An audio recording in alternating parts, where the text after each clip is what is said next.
All right, Coach. Opening statement. Obviously, I think it was a very balanced win by all three phases: offense, defense, and special teams. Start with the offensive side of the ball. We were really effective inside the red zone. And at any point in time, we have to really settle for having a decision about field goal. I think we're 7 for 7 in there, so that was awesome. Red zone efficiency. Clearly ran the ball well for 268 yards. I really want to compliment Cade. I thought he played great, especially in the first half. Scrambled, and when some things were dirty, and kind of put his head down for a first down we really needed. And then he had a really key block on the Cody Tierney reverse, and so you get your quarterback out leading, doing those things. And then awesome throw on the third down to Jack Provencher that got us down the red zone. So thought we played tough, gritty. It was a physical football game on the sideline. And probably the only thing, offensively is we got some receivers that were a little dinged up, so we got to check where we're at with that. Defense controlled the line of scrimmage, 18 total yards rushing. You could see that Northern was trying to get the ball out quick. They were attempting to try to throw a lot of screen passes. I just don't feel like we gave up a lot of explosive plays at all. And I thought we just did a really good job. We had one series where a little sloppy with our execution. Other than that, it was a really dominant performance defensively. And then it was great for special teams to get it going. Daryl Johnson had a heck of a day as a returner, both the kick returner and punt returner. Bounced back after some hits, really tough, but he had two really big explosive kickoff returns that set up field position. And then obviously our first score of the game comes off of a punt return when they're kicking with the wind. We got a little bit more space. So I was happy with him.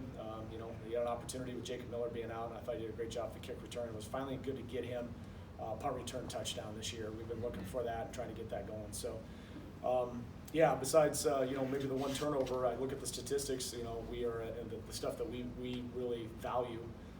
We were able to execute very well. Daryl, you had a huge punt return to start off the game. How big was that for you and for your team? It was big for me, especially them kicking it to me, and I honestly do not have a lot of chances of being able to get the return. So it was really big for us to get it going. You had a big game against Ferris too. How does this compare to a game like that?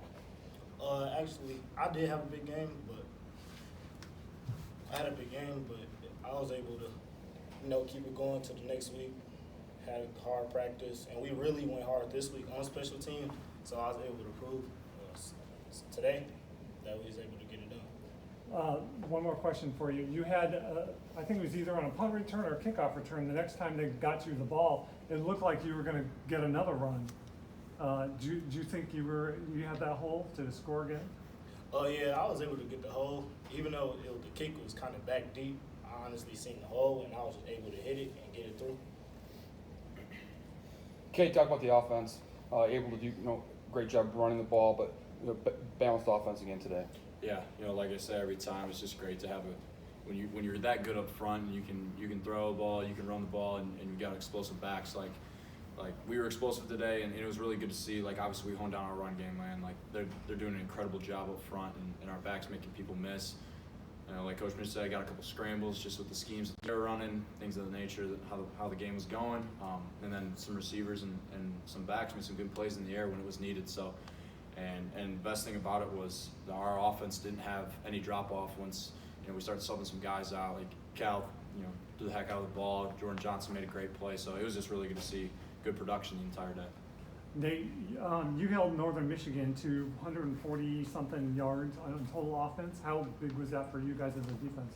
That's pretty big for us. We talked about this week, kind of thing that we had last year. They was in the red zone on us 15 times, and so we wanted to come out this week and just prove that we could be that elite defense that we wanted to be. Coming off the week we had last week, we knew what our standard was. We knew we didn't want to drop below our standard, so being able to come out and our number one hallmark, eliminate the run, we were able to do that. We showed that, and then our DBs played great. A lot of man coverage for them. They killed it. Talk about that defensive line. What you want to make teams one-dimensional, and you're able to do that with the run defense. Yeah, I think we've been able to show that for the last 8 games that we played. We've been pretty dominant in the run game. Like part of it comes down to scheme.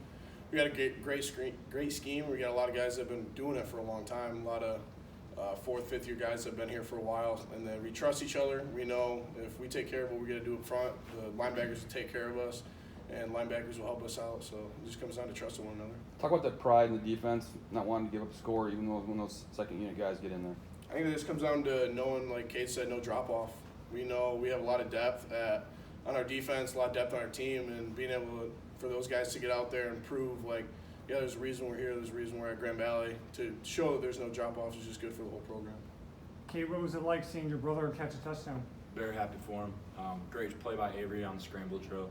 And, you know, they came out here and all the tight ends were making a big joke out of it. National Tight End Day. Every tight end got a catch and Drew got a touchdown. So just really happy for him. You know, he's worked real hard. That unit's worked real hard. And, you know, they're reaping the benefits right now.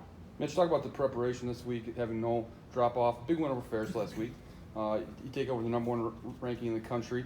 But this team showed up every day just trying to go 1-0 this week. Yeah, I mean, one of the points I made on Sunday was, you know, I don't know what #1 really gets you week 7. I'm not sure what tangible thing that gets us other than maybe making the target bigger than it already is and people want to come at us. And so I'm not saying we don't want to be ranked #1. I think we've earned that right, but at the same time, there's nothing really comes with that. I think we more try to focus on, you know, we got 4 games left in GLIAC play. And, you know, the big message is that we want to try to go 4-0 in those 4 games. And it's got to start with being 1-0, and it really starts with our preparation. So, you know, I appreciate, I think to Seth's point, we do have a mature football team. There's a lot of guys here that have played some football and been on the good and the bad of that, so they understand really trying to lock in and keep it on there. And I was, you know, be transparent. One of the special teams meetings, I think Wednesday, I was upset with our performance on a Tuesday on the special teams, and coached the guys really, really hard in the meeting and on the field on Wednesday. And I give them a lot of credit because we really executed on the Thursday, and I think you saw some of the benefits that Saturday from a special team standpoint. Thanks, guys.